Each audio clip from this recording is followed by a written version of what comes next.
तो ये हमारा पठन अभियान है। ये हमारी जो है ये मिशन बुनियाद की तरफ से गवर्नमेंट की तरफ से मिशन बुनियाद की वर्कशीट आई है। और ये हमारी गवर्नमेंट की तरफ से वर्कशीट 25 फरवरी 2022 के लिए शेड्यूल की गई है। और ये हमारी गतिविधि पत्रक है और इस गतिविधि पत्रक की क्रम संख्या है 33 माने 33। तो इससे शुरू करते हैं।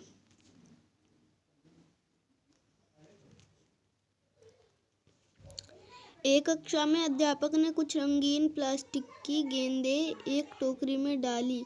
यहाँ है ना। फिर ये टीचर ने पूछा, प्रभजोत टोकरी में से 4 गेंदें लाओ। तो प्रभजोत जो है 4 गेंदें ले आया। तो यहाँ पे उसने 4 गेंदें लाई हैं। फिर टीचर बोलते हैं, रति अब तुम टोकरी से 9 गेंद ले आओ।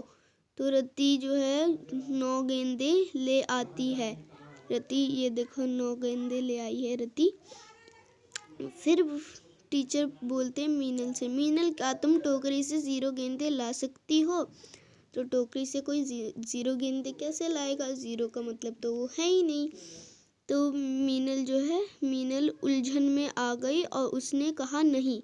देखो उलझन में आई हुई है और इसने टीचर से मना कर दिया नहीं, क्योंकि वो 0 गेंदें कैसे लाएगी? टोकरी में से 1 गेंद ला सकती है, 2 गेंद ला सकती है, जितने चाहे उतने गेंद ला सकती है जितने टोकरी में गेंद है, लेकिन 0 गेंद ला ही नहीं सकती, क्योंकि 0 का मतलब होता है वो चीज़ जो है नहीं है। जैसे मैं दुकान के पास जाऊँगा, बोलूँगी कि अंकल मुझे 0 रुपये का टॉफ़ी दे दो। तो 0 रुपये का क्या? 0 रुपये मेरे पास, मतलब मेरे पास तो कुछ है ही नहीं। फिर टीचर बोलते हैं, यहाँ हम एक वस्तु, दो वस्तुएं और इसी प्रकार वस्तुएं गिन सकते हैं, परंतु हम 0 वस्तुएं नहीं गिन सकते। हम 0 वस्तुओं को नहीं गिन सकते, क्योंकि 0 का मतलब है कि वो चीज़ है ही नहीं। 0 का अर्थ होता है किसी वस्तु की अनुपस्थिति, और इसलिए 0 को गिना नहीं जा सकता। 0 का मतलब होता है किसी चीज़ का ना होना। इस टीचर ने भी वही बताया। तो मतलब उस चीज़ को गिना नहीं जा सकता। जैसे मैं अगर 1 के इधर 0 लगा दूँ, तब तो ये 1 के पीछे है, ये 10 गिना जाएगा। 1 के साथ इसका मान होगा, क्योंकि ये 1 के पीछे है। लेकिन अगर मैं 1 के आगे 0 लगा दूँ तो इसका मान नहीं होगा, क्योंकि ये 1 के आगे है। आई बात समझ में? क्वेश्चन भी इसी के साथ करेंगे आज हम। जानने का प्रयास कीजिए कि आप अपनी मातृभाषा में 0 को क्या बोलते हैं। हमारी मातृभाषा तो हिंदी है। हमारी मातृभाषा तो हिंदी है और हिंदी में 0 को जो है शून्य बोलते हैं। 0 को हम शून्य बोलते हैं। और क्या है, अपनी मातृभाषा में आप संख्याओं या अंकों को कैसे बोलते या लिखते हैं? हम अपनी मातृभाषा में 0 को कैसे बोलते या लिखते हैं, ये भी पूछा है हमसे। तो हिंदी में तो 0 को 0 ही लिखते हैं और हिंदी में शून्य बोलते हैं। और फिर उसके बाद हमें जो है गतिविधि दी गई है। यहाँ पे गतिविधि, निम्न अनुसार तालिका को भरिए। इसके जैसे तालिका को भरना है। a बराबर 1 है, b बराबर 2 है, c बराबर 3 है। तो उसी प्रकार d बराबर क्या होगा? उसी प्रकार d बराबर होगा 4। d बराबर होगा 4, e बराबर होगा 5, f बराबर होगा 6। इसके मैं आपको चार्ट दिखा देती हूँ उसका कि कैसे बनेगा, फिर आप उसी के अनुसार करेंगे। तो हमारा जो चार्ट है वो कुछ इस तरीके से बनेगा। एक मिनट, इसको थोड़ा बड़ा करके दिखाती हूँ। तो हमारा चार्ट जो है वो कुछ इस तरीके से बनेगा, ऐसा।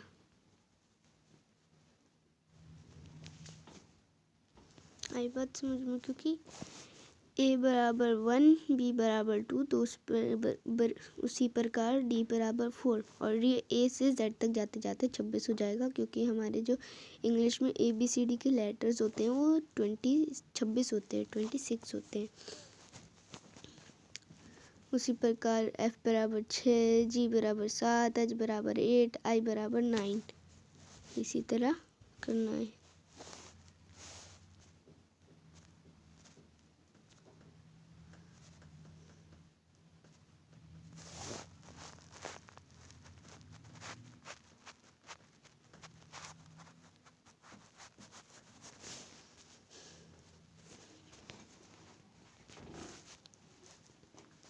फिर हम सेकेंड क्वेश्चन भी देख लेते हैं।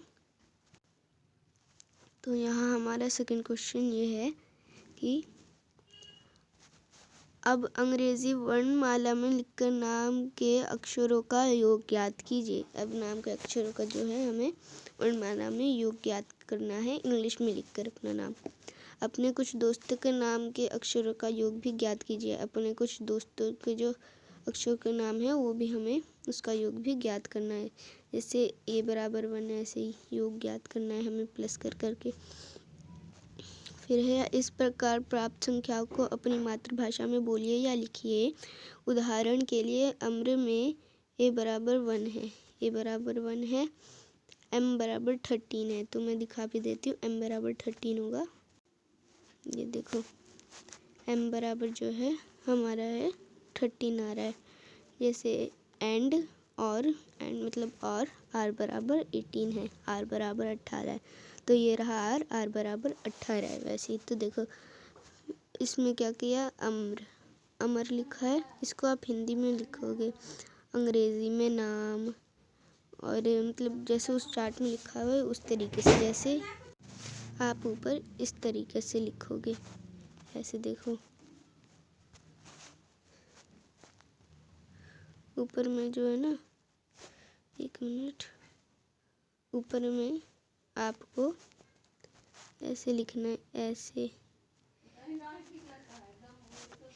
एक मिनट, गलत हो रहा है, सॉरी फॉर इट। अंग्रेजी वर्णमाला में नाम, फिर यहाँ पे लिखोगे जोड़ना, फिर इधर लिखोगे योग। इंग्लिश में नहीं, इंग्लिश में था name in English, addition and योग, है ना, एडिशन योग ऐसे था, लेकिन आपको हिंदी में लिखना होगा। तो अमर में हमने देख लिया, वैसे ही जैसे अब आगे दिखाती हूँ। अब हमें बोला था अपना नाम लिखने को, तो मैंने यहाँ अपना नाम लिखा है, यहाँ पे लिखा है अपना नाम फरहीन। तो फरहीन में F पे जो है हमारा 6 आ रहा है, तो मैंने कर दिया 6, फिर उसमें किया प्लस, फिर उसके बाद हमारा यहाँ पे A है, तो A पे जो आ रहा है हमारा 1 आ रहा है, तो मैंने यहाँ पे प्लस में 1 कर दिया। फिर उसके बाद मैंने प्लस में 18 कर दिया, क्योंकि हमारा R पे जो है 18 आ रहा है, वैसे ही प्लस। फिर मैंने उसमें फिर H पे हमने देखा तो H पे हमारा 8 आ रहा है, फिर उसमें प्लस में मैंने 8 कर दिया। फिर प्लस किया तो मैंने दो बार ही है, तो दोनों बार ही पे क्या आएगा 5, तो +5 कर दिया। फिर उसके बाद हमने देखा N पे हमारा जो है 14 आ रहा है, तो उसके बाद +14 कर दिया, और जब हमने उसको पूरा प्लस किया तब हमारा आ गया ये 57 आ गया। उसके बाद हमारा जब हमने प्लस किया तो हमारा जो है 57 आ गया। ऐसे ही आपको अपने नाम के साथ करना है, अपना नाम लिखना है, फिर इस चार्ट में देखना है कि उस पे क्या आ रहा है, फिर उस पे क्या आ रहा है, आपके अक्षर पे क्या आ रहा है। 57। अब आपको अपने नाम के साथ ही ऐसा करना है, जैसे अमर में हुआ वैसे ही आपको अपने नाम के साथ करना है। फिर उसके बाद आपको अपने दोस्तों का नाम लिखने बोला था, तो मैंने यहाँ पे अपना वैसे दोस्तों का नाम लिखा हुआ है, तदवीर, खुशी, अंजलि, और जैसे जैसे नाम है, जैसे तदवीर में पहले आ रहा है हमारा T, टी। फिर उसके बाद प्लस में करेंगे,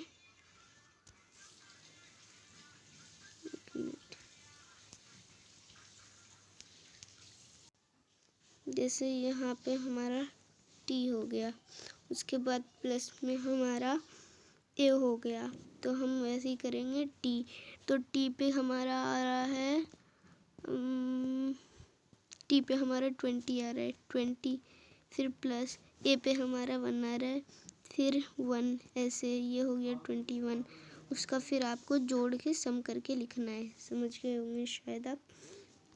तो ये थी आज की वर्कशीट, और आपको जो चार्ट है बिल्कुल ऐसा ही बनाना है, बस वहाँ पे अपने दोस्तों के नाम लिखने हैं, और ये जो इधर वाली चीज़ है यहाँ पे, ये वाली जो चीज़ है ये आपको हिंदी में लिखना है बस। और बाकी यहाँ पे आपको अपने दोस्तों के नाम लिखने हैं और अपना नाम लिखना है, फिर उसे जोड़ना है, फिर उनके वर्णमाला को जोड़ना है, फिर उसके बाद उनका सम करना है।